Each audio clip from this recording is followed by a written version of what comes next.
Ir direto agora ouvir o pastor Paulo Mazzoni.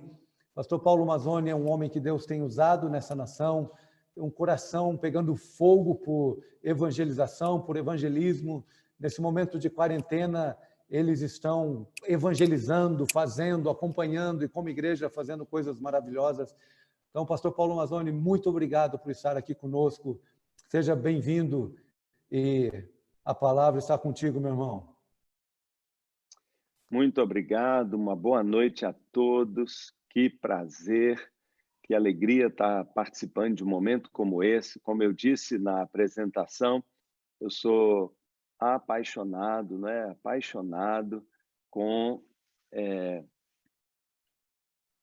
arrumar aqui, apaixonado com... Está me ouvindo bem aí? Está ouvindo bem, Jonathan? Obrigado, desculpe, apareceu um aviso aqui, como se tivesse o som sido mutado. Muito boa noite, então, a todos. Uma alegria, uma honra participar de um encontro como esse, num momento como esse. Graças a Deus pela palavra do Werner, um amigo, Jonathan. Que prazer estar junto com vocês. Eu quero começar compartilhando um testemunho. Eu queria começar contando um testemunho. Era 1997. Eu era pastor já desta igreja, que eu sou pastor já há 11 anos, e a minha decisão era largar o ministério. A minha igreja, com 270 pessoas, uma boa igreja batista, mas me frustrava terrivelmente. Naquela época eu não entendia, eu pensava, por que minha igreja não cresce?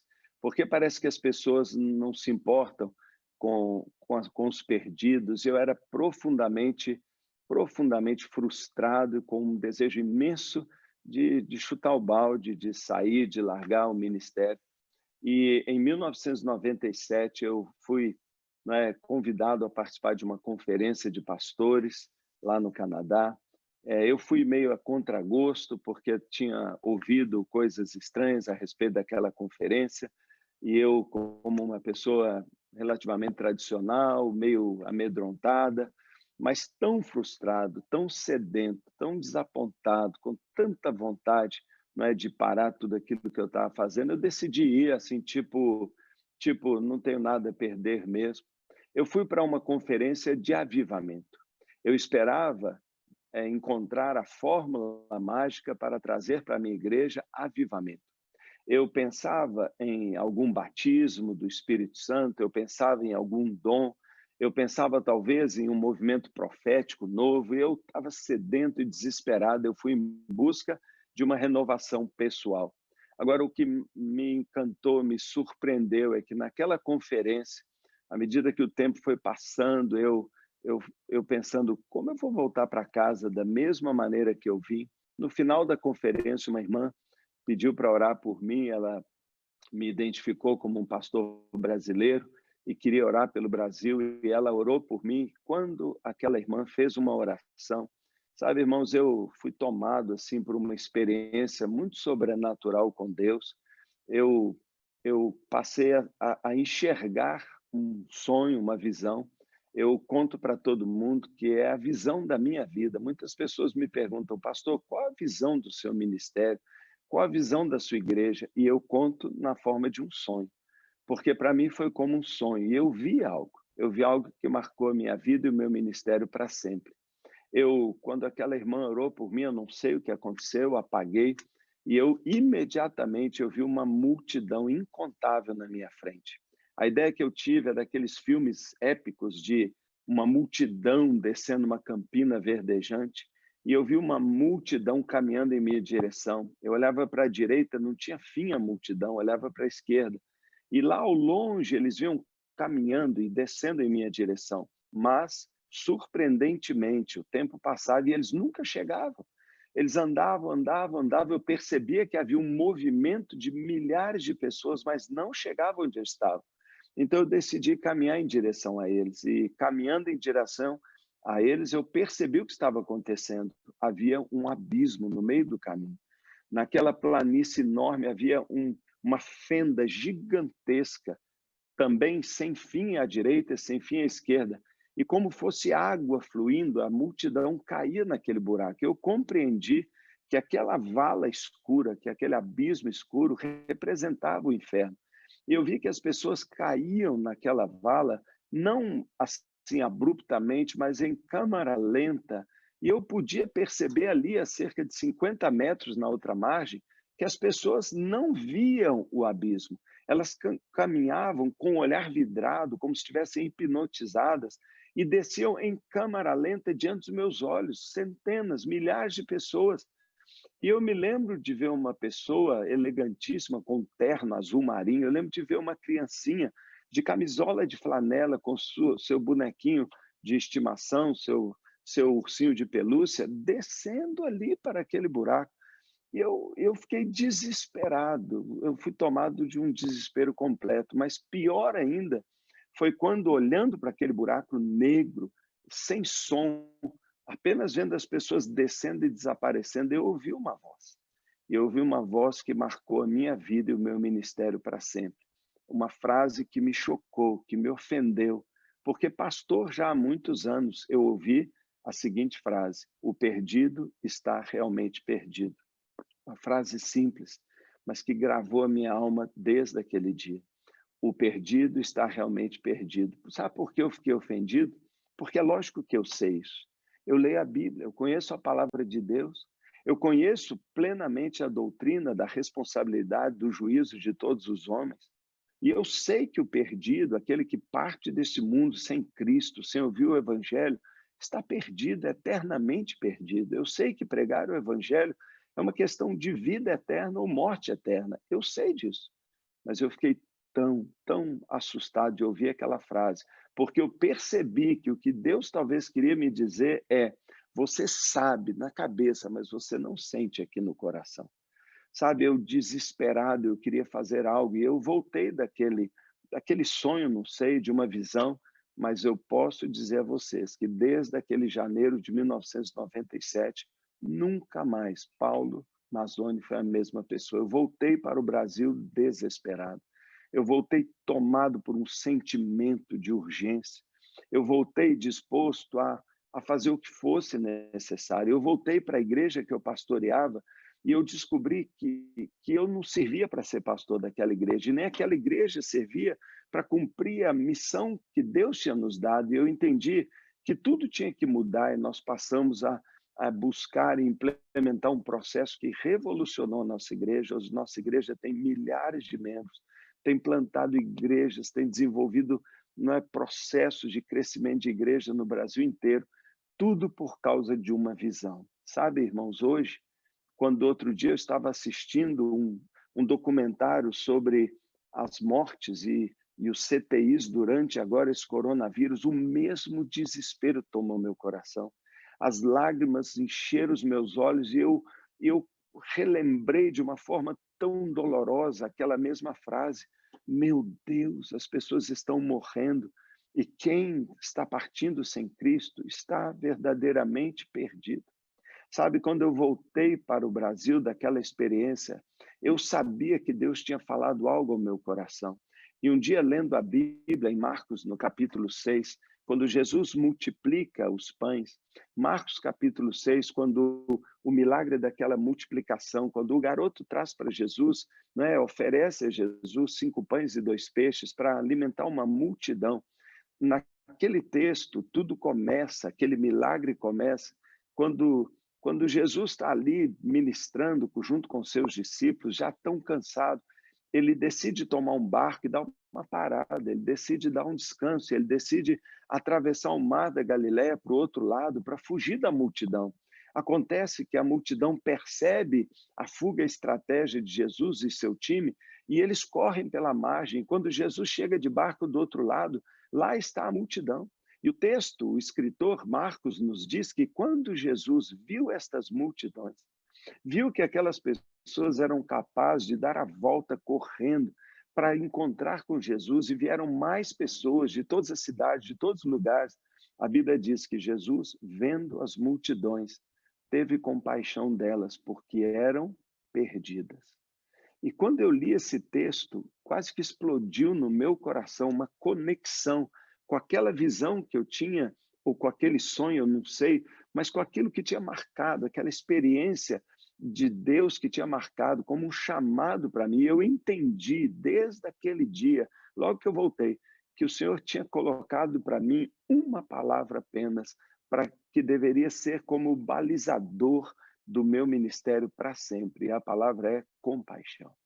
Compaixão. Se eu hoje posso compartilhar com vocês a palavra ou a mensagem da minha vida, a mensagem da minha vida é compaixão. O perdido está verdadeiramente perdido. Eu não sou o diretor de uma missão evangelizadora, eu não sou líder de uma agência, eu sou pastor de uma igreja local, mas de uma igreja local que tem sido responsável, desde então, inflamado dezenas, centenas, milhares de outras igrejas com a mesma mensagem, com a mesma palavra. E mais do que nunca, eu creio e alinho minha palavra com o que o Werner falou para nós agora, no sentido de que nós temos uma urgência desesperadora de pregar o Evangelho. Por isso eu creio que tudo que nós pudermos fazer, tudo que nós pudermos fazer. Quando eu passei a analisar aquele milagre da multiplicação dos pães, onde de uma coisa tão pequena como o lanche de um garoto, serviu para alimentar uma multidão, eu me enxerguei ali como uma igrejinha local pequenininha, mas que se eu colocasse o meu ministério, se eu colocasse aquilo que eu tinha nas mãos de Deus, Deus era capaz de levantar meu ministério, levantar minha vida, levantar minha igreja e nos partir, e nos quebrar, e nos multiplicar. Sabe, a partir daquele dia eu entendi que o milagre da evangelização, ele tem uma base, ele tem um fundamento, ele não acontece por acaso. Multiplicação, evangelização, conquista de almas acontece basicamente por uma razão, quando ela é movida por compaixão. Não há comunicação, não há marketing, não há discurso, sermão inflamado, não há o que a gente possa fazer para levantar a igreja, para pregar o evangelho, se do céu não for derramado, se dos nossos púlpitos não saírem palavras que movam o coração de todo aquele que já conhece Jesus em direção ao perdido, movido por compaixão. Jesus multiplicou o pão porque teve compaixão. Ele viu que as multidões estavam famintas. Enquanto nós, igreja, não olharmos nos olhos da multidão que está vivendo aí sem Cristo e que agora essa pandemia revela a angústia, revela o vazio, revela a dor. Quando Deus está chacoalhando os ídolos da nossa sociedade, o dinheiro que nesta hora perde o seu sentido, a tecnologia que, por mais avançada que seja, não resolve o problema do vazio, a política que a gente percebe está em choque, dividida, não é? Muitas vezes egoísta, buscando seus interesses. Numa hora dessa, parece que Deus está apontando para a sociedade, olha para cima. Mas o que me preocupa é, será que essa igreja que está aí serve? E eu creio que a nossa responsabilidade, esse é o meu comprometimento com o DOD, com o movimento de evangelização global, é despertar a igreja para uma mensagem, para uma postura de compaixão. Mas sabe, compaixão no sentido de que a gente entenda que a maior força e poder que move uma igreja para ser efetiva nesses desafios é amor pelo perdido. Por isso eu oro e estou envolvido no dia 1º em oração e temos orado como nunca. E acredito que o pilar da multiplicação da nossa igreja, um deles é compaixão, que nos leva à oração e à ação. E os frutos vêm de forma extraordinária.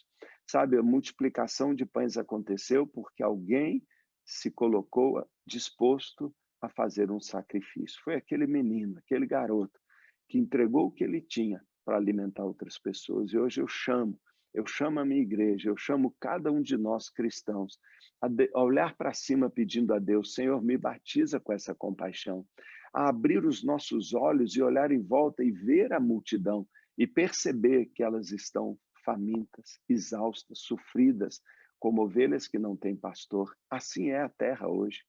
Que angústia, que medo, que sofrimento, que temor tomou conta das famílias, não é? O abalo econômico e as pessoas pensando o que vai ser de nós. Então, eu creio, como o Werner falou, que nós estamos, não é, numa conciliação de eventos, num momento especial de Deus, profético, escatológico, mas também uma grande oportunidade para a igreja recuperar o tempo perdido e avançar em direção à grande ordem que o Senhor deu para nós, de sermos discípulos que fazem discípulos, que fazem discípulos, que fazem discípulos para sempre, até a volta de Jesus. E eu creio que esta é a hora certa. Então, aqui eu declaro, né, a minha motivação. Eu declaro que eu creio que a grande força que vai nos impulsionar para conquistar, não é, almas e conquistar o mundo e conquistar 1 bilhão de almas nesse dia é a compaixão. E eu oro que do alto Deus abra o céu e o coração de Jesus seja derramado em nosso coração, que tenhamos o mesmo sentimento dele, não só de humildade, não só esse sentimento de amor, mas principalmente de sacrifício, de dar a nossa vida e o que nós temos. E se nós entregamos o que nós temos na mão de Deus e decidimos fazer parceria com ele, ele vai pegar o pouquinho que a gente tem, vai levantar, dar graças a Deus, e com aquilo que a gente tem, uma multidão vai comer do pão da vida. Esse é meu sonho, esse é o que me move. E é nesse sentido que nós estamos trabalhando. Nossa igreja, hoje eu devo ter passado o dia todo, a manhã inteira com certeza, repassando em detalhes as ações de nossas milhares de células, que vão estar trabalhando como nunca nesse mês para ganhar mais almas do que jamais ganhamos, aproveitando que os corações estão abertos e que o campo está branco para a colheita. Então, minha palavra é uma palavra mesmo de muita fé, de muita confiança de que esta é a hora e que no Brasil nós vamos, sem dúvida alguma, vivenciar, ser testemunha e participante da maior colheita que a nossa nação já viu. O Brasil está pronto e agora é a nossa hora. Não com essa igreja que está aí, mas com a igreja batizada, com a compaixão e a visão de Jesus. Então, essa é a minha visão. Esse é o meu sonho. É dessa maneira que eu quero incentivar os irmãos e a todos que estão participando conosco. Essa é a hora. Chame a sua igreja, envolva a sua família, envolva os seus amigos, não é? Porque eu não tenho dúvida que unidos nós vamos, não é, perceber uma visitação de Deus e uma colheita extraordinária. Que assim Deus se agrade de nos usar para fazer esta obra tão linda e ganharmos juntos em toda a terra 1 bilhão de almas para Jesus. Obrigado.